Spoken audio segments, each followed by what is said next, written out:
Sa mapagpalang araw po sa ating lahat. Ako po si Brian D.C. Mendoza at ito po ang aking daily devotion ngayong araw, December 19, 2024.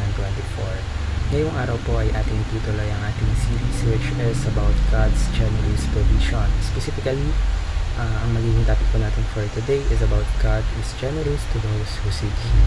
At ang ating talata po or scripture ay manggagaling sa Psalm chapter 34 verse 10.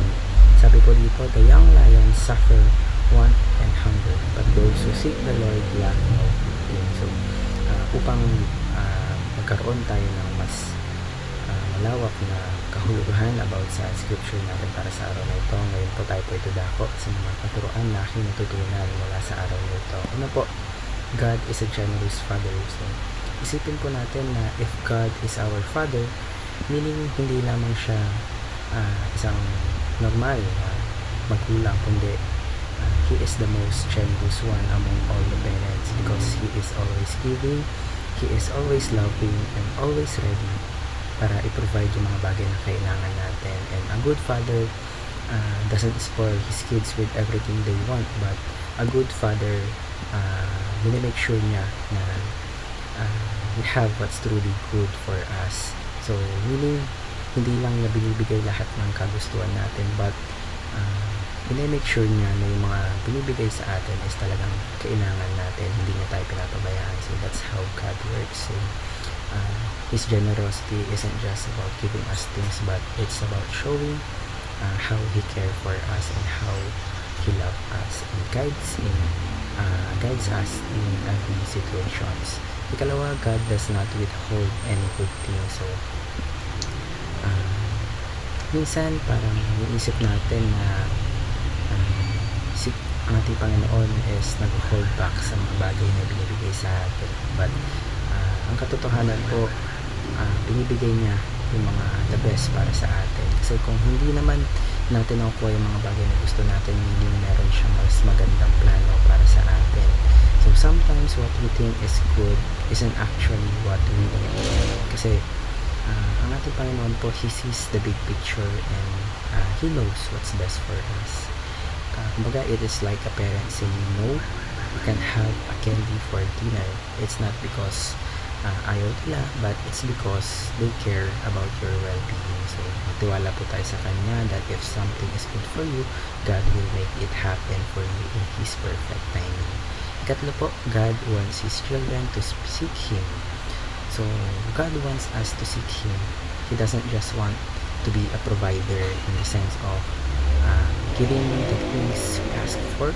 So, gusto po niya ng real relationship with us. So, imagine niyo po a parent who just hands their children everything they want, but hindi naman nag-spend ng time with them. So, hindi po ganun ang ating Panginoon. Hindi po yun ang gusto ng ating Panginoon.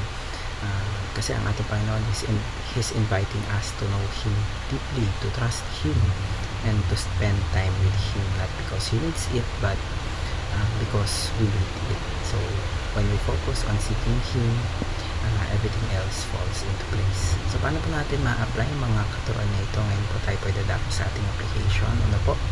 Trust that God is generous. So, minsan nahihirapan tayong magtiwala sa Diyos kasi may mga times na talagang mahirap ang sitwasyon natin, and minsan inisip natin if God is really looking out for us. But lagi po natin tatandaan that God has never failed to provide for His children sa atin.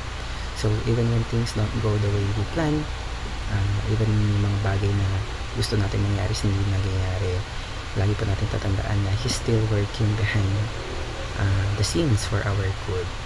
So trusting in His generosity means naniniwala tayo na ginagawa niya yung best niya para sa ikakabuti natin. So even when we don't see the whole picture, it is about letting go of worry and saying, Panginoon, nagtitiwala ko sa iyo, alam ko nandiyan ka, sinusuportahan mo ko, at binibigay mo sa akin ang lahat ng kailangan ko at para sa ikakabuti ko.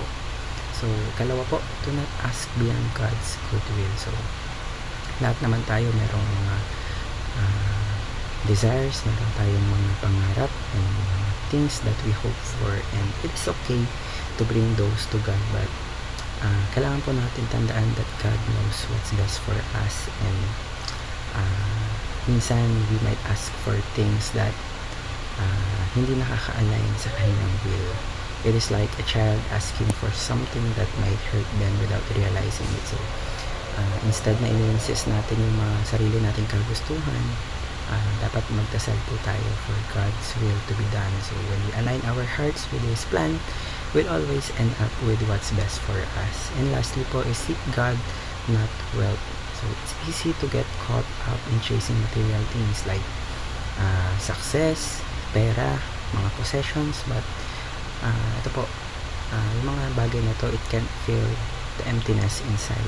God doesn't want us to focus on things na mga temporary lang, but instead He wants us to seek Him first. And when we seek Him, He promises to take care of all of our needs. So, think of it like this: if you chase after God, mahanap mo yung true peace and joy. But if you chase after wealth, ay mas sabi ko kanina, you might get it, but feeling mo may kulang. So, instead na chine-chase mo yung mga temporary things, isip mo muna ang ating Panginoon. So, keep your eyes on God and let Him provide everything you truly need. Naway marami po tayong natutunan sa araw na ito.